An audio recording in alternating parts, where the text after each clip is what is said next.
Welcome back to Opinion Journal. I'm Mary Kissel. The United Nations Intellectual Property Agency was caught violating sanctions against North Korea and Iran last year. Now there's news that the agency is still cultivating those relationships. I've got the Foundation for Defense of Democracy's Claudia Rosett joining me now. She broke the story. Claudia, what is going on at the World Intellectual Property Organization? Mary, this is one of the most messed up UN organizations you've never heard of, and it really matters.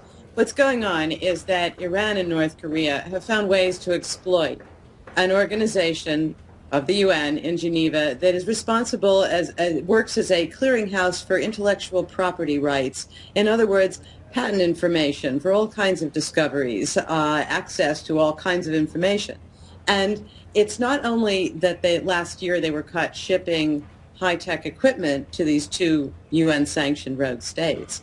It's that if you look inside WIPO, as this agency is called, you discover that there are Iranian and North Korean nationals who were involved in some way in these shipments. And actually, you keep going, and what you find is Iran is not just the beneficiary of computer equipment sent free by WIPO.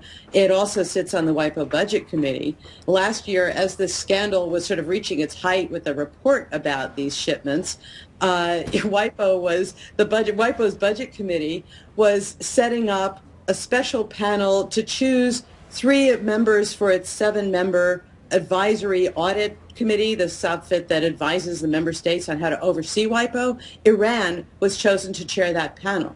The pattern just goes on. And what you see is the North Korean, now on WIPO staff, who was involved in the tech shipment there, was formerly North Korea's ambassador to WIPO.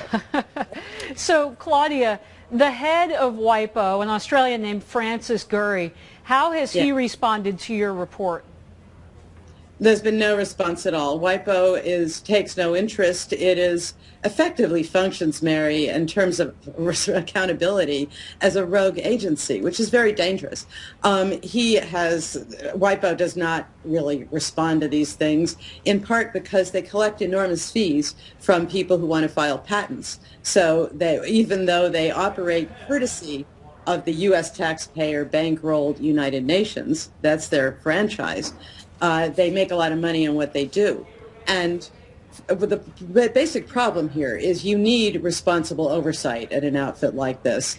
WIPO just hasn't had that in a very, very long time. Claudia, we've got about 30 seconds left. We've had a bipartisan group in Congress raise questions about Mr. Gurry, about WIPO breaking these sanctions.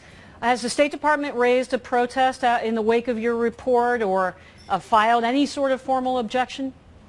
Absolutely not, to my knowledge, no. And Mary, what WIPO has been doing is training Iran and North Korea in how to efficiently search massive databases of patent information. An intelligence windfall is a way to look at that. Something really does need to be done. Okay, Foundation for Defense of Democracy's Claudia Rosett, thank you for that disturbing report.